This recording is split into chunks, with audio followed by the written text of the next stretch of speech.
Hi, Scott Orlin with CINEMA-Magazin. You might have seen the incredible talents of this man in Into the Heights or Hamilton, but now it's a whole new world.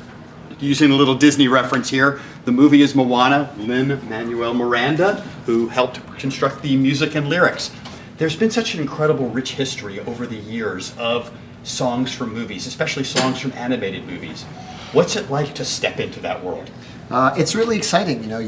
Once you get the job, you realize you're part of a legacy that includes the Sherman Brothers and Alan Menken, and Howard Ashman, and Stephen Schwartz, Bobby and Kristen Anderson Lopez. But your job is the same. Your job is to tell the truth of the character and be honest in their moment. And so as long as you keep sight of that, you can kind of ignore the fact that you'll never let it go.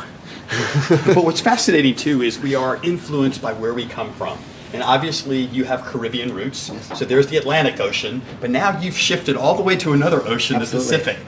What were your influences? How did you tap into the feel, the rhythms of that area? Yeah, I mean, that's where you thank your lucky stars that you're working with Opataya Fawai, who is an amazing musician and also just an amazing cultural ambassador for his people and what he believes in. So we always sort of started with the rhythms of Opataya. It was a lot of me and Mark and Opataya drumming. We'd record drum loops, and when it felt good, when Opataya gave us a nod, we were like, all right, that's like a cool bass. And so getting those details right, getting the rhythmic things right, getting the harmonic things right, so then we can just sort of fly off into fantasy land. But getting you want to build the foundation correctly so that you can then begin to tell your story.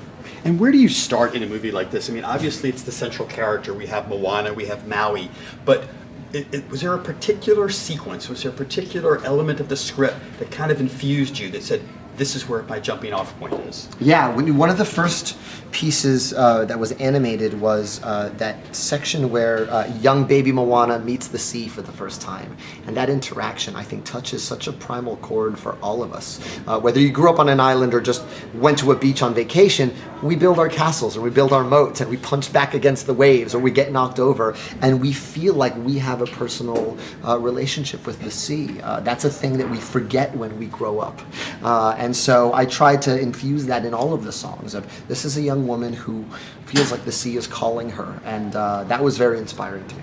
And just a last quick question for you. This man is about to start production on another Disney project, Mary Poppins Returns, with Emily Blunt. I mean, obviously success breeds success. It allows you new opportunities.